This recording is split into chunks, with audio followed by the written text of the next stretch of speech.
Okay, so moving on to the Robyn 540D. These are a 520D, sorry. I've got the 540 on the mind because we just shipped one to the US of A. But this is the 520D and beautiful radio. And if you noticed a pause in the video just then, I said beautiful radio. There's a slight little mark just there. It was just a little bit of dirt. And I thought, oh, I can't do that. Anyway, just quickly cleaned it and yeah, all good. Anyway, Robyn 520D, start all over again. Beautiful radio. Obviously, if you're looking at it and you think you're looking at a Ferris 5500, it's a really good reason for that. Put a bit of teak here, change that to teak, and put Ferris up here. You'll be 100% right. They did brand these as both Robyn and Ferris. Beautiful unit and 858 chassis. This one's in fact fantastic condition, cases, everything. It really is. The only thing I needed to do was just clean a few pots on it. It was a bit scratchy, etc, etc. This one does come with the Robyn beautiful coffin looking microphone, and it is a beauty. So let's see, does it transmit? Better, did before. Okay, 1 2 3 4 5 1 2 1 2 3 4 5 1 2 3 4 5. Hello. Hello. Yeah, no worries. 1 2 3 4 5 1 2. I'm actually just listening on this little Kenwood here. Now you might ask, why do we have a Kenwood sitting there listening at 27355? And I would say that's a good question.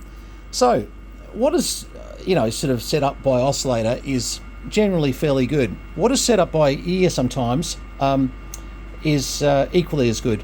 Now when we set up a Robyn and we tune it up and we basically sit there and say, all right, well, let's make sure it's doing power, it's doing what it needs to do, and it's on frequency.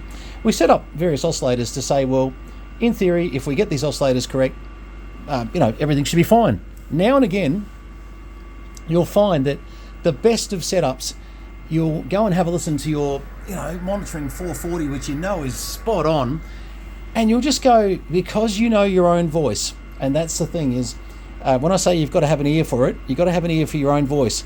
I can tell within 50 hertz less when my voice is just that slightly bit off. And sometimes I'll go back and I'll just absolutely just touch the little CT1, CT2, whichever one it might be at the time. It'll always be a little capacitor that just needs to be touched up.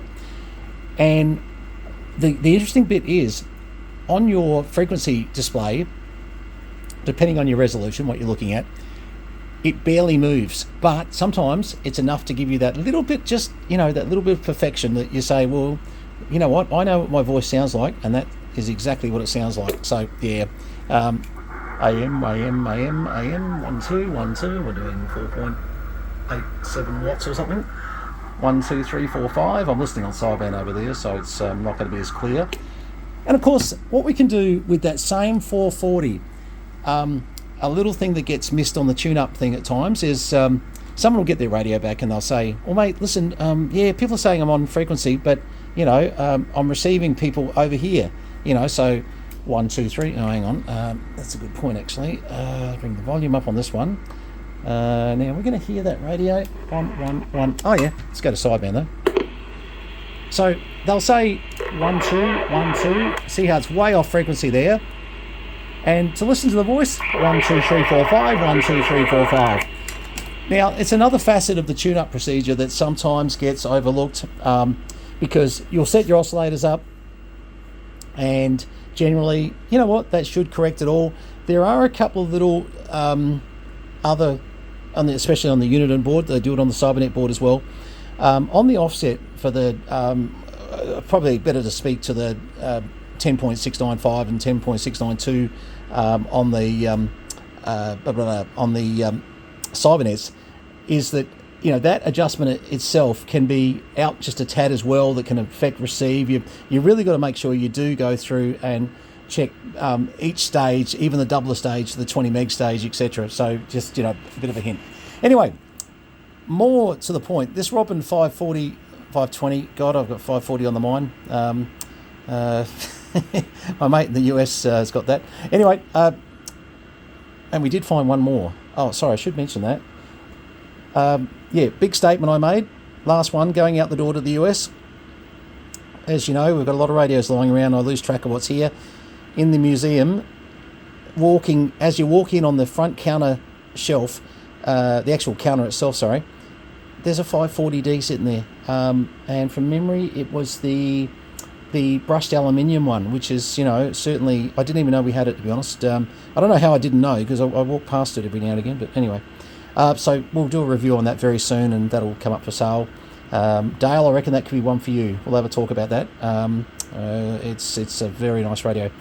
Very, very collectible. Also, Dale, remember the ARF 2001. I want to talk to you about it as well. All right, okay, we're getting a bit of side business done here, but this is good. Now, why does someone buy a Robyn radio? Let's talk about that. Without giving the game away of who the customer is here, he's buying it for his wife. Okay, you might say, well, what do you mean? And guess how his wife's name is spelled? Absolutely. And I thought it was really nice. And look, they share everything, cars, radios. They love, sort of their hobbies, etc. And she's probably not as much a radio buff as he is, but she said, hey, I really would love a Robyn radio with my name. Look, this really is a bit of a turn on. And I said, hey, listen, whatever makes you buy a radio, we're there. You can be the least interested radio person, and if you're buying a radio, we'll convince you it's a good idea. So I'm probably not the best person to talk to, but anyway, that's going to be pride of place in a particular household, and I must say this chap's got a very exhaustive collection of some very nice radios, so he won't be saying no to a 520D. When he jumped at it, I think there was more than just the mindset of, I want to make my wife happy. I think part of him said, well, I wouldn't mind a 520D. Anyway, all right. Let's just put I think we worked out a transmitter, didn't we? 1, 2, 3, 4, 5. Oh, yep. That's not even a peak reading, so it's probably more like 15 plus watts. Let's put a signal into it. We're on 355. Yep. Okay. Generate a signal in, and let me just turn this one down here because we're through listening to that. And we are putting in. Look at that, 0.5 of a microvolt, which means this thing is receiving super, super nice. And look at these volume controls now. It was a bit scratchy before. Deoxit D5, guys. It's the answer. Absolutely. All right. So, let's bring that up to 50 odd microvolts.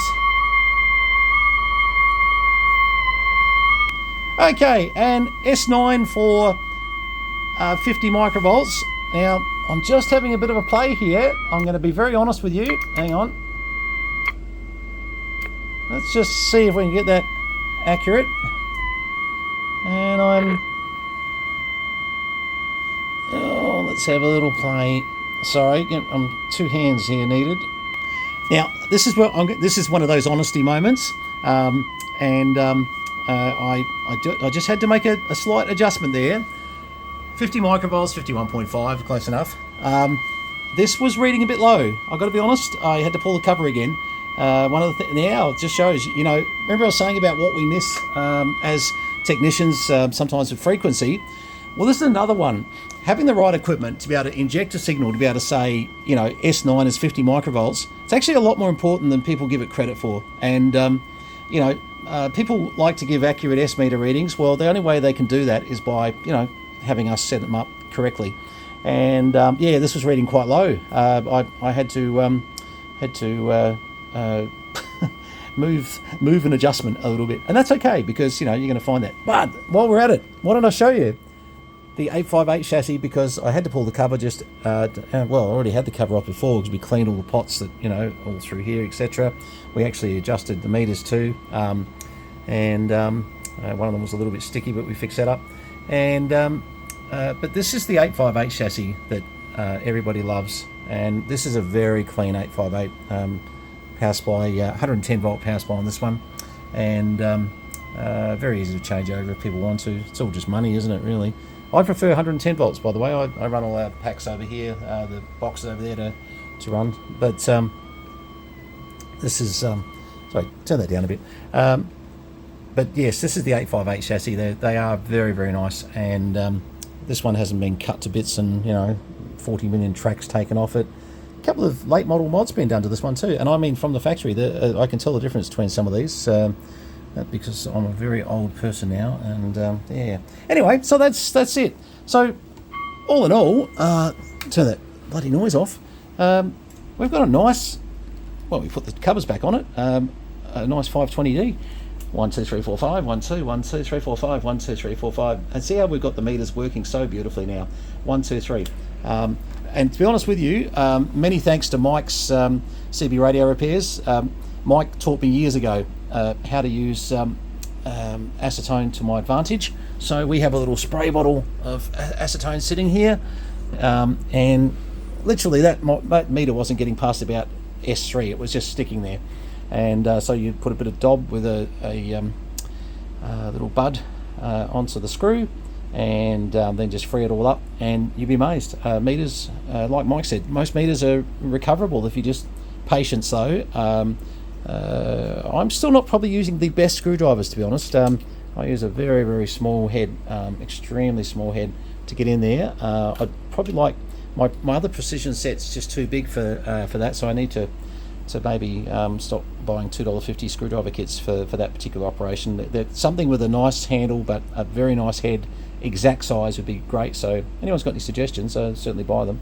Anyway, all right, well, that's we'll put the covers back on this. I'm sort of glad I got to show you inside it. I'm also glad that I got to show you that we're far from perfect, and we didn't have the S meter correctly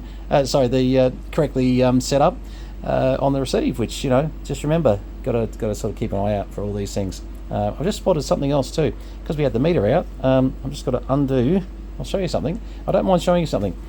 You know what? Why not show you the errors? When you put the meters back in, helps if you get them in. Well, I'll show you how we'll fix that.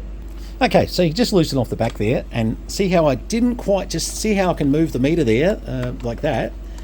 Now how it's sitting in there properly. I just happened to notice. I thought, oh, you're joking. I'm having one of those days. But just 2 screws on the back here, so very easy. Just back in behind here. I don't know if you see underneath. I can't see what I'm doing there. But yeah, 2 screws to undo, and the meters go back in. But I just didn't have it slightly. It was slightly out of alignment. And being the OCD person I am, 2 seconds to do it. Undo a couple of screws and just say, right, let's just pop that back into place correctly. Anyway, so this video should assure you never to have me fix anything you've ever need fixed after this. Can't blame you. I'm getting a bit old and sort of losing it in many different ways, but yeah, but seriously, I don't mind ever showing you. I don't edit my videos, and I couldn't be bothered. I haven't got time. And when we do something that's wrong, and it's also good to be able to correct it live and say, I'm watching a lot of CB videos lately and amateur radio videos, and they're edited to all. Oh, I can't say that. They're edited anyway. And I look at it and I go, okay, well, that's a perfect video, but I like to show you the human element of what we do, and that we're not perfect and we make mistakes, and when we do, it's good to show you how to get yourself out of those mistakes too. And hopefully, as we do a few more videos, we can show you the inside gossip on what really happens in the radio workshop as such. Not that I'm running a commercial radio workshop anymore, but we certainly got to get a few radios out of here. So many hundreds more to come. All right. Thanks very much. You know who you are. That's got a wife named Robyn that this is going to make very happy. I'm glad that we went back into this, because there was a few things I wanted to do, and when we do these final alignments and bits and pieces, we often pick up little things that we think, hang on, let's quickly do that. So this has been a good example of that. 73 is all the best. VK3 Charlie Mike JDW 229. Hope you're enjoying your hobby, enjoying your day, and we'll have another one to you soon, because we've got a few to get out at the moment. All right, 73s. Cheers all.